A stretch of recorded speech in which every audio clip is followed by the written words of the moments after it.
বাংলাদেশের বাজেটে সবসময় যারা বঞ্চিত হয়েছে তারা হচ্ছে হতদরিদ্র লোকগুলো।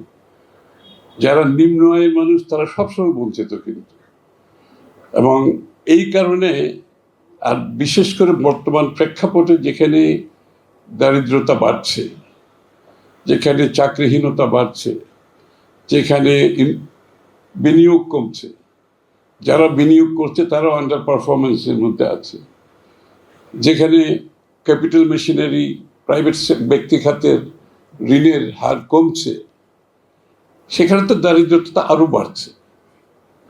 তো আমাদের প্রথমে দারিদ্রতাটাকে, দরিদ্র মানুষগুলোকে, নিম্ন আয়ের মানুষগুলোকে অ্যাড্রেস করতে হচ্ছে এখানে। যে কারণে আপনারা দেখেছেন ফ্যামিলি কার্ড, যে বাড়ির যে গৃহ করতে সবচেয়ে নেগলেক্টেড মানুষটা বাড়িতে সারাদিন কাজ করে ফ্যামিলির জন্য, সবাই ঘুমিয়ে যায়, উনি ঘুমান সকলের শেষে। এই মানুষটার প্রতি কেউ কোনোদিন খেয়াল করে না, তার কোনো সামাজিক মূল্য নাই, এমনকি পরিবারও খুব একটা মূল্য নেই, কারণ তার তো কোনো আয় নেই। Income is a power, money is a power.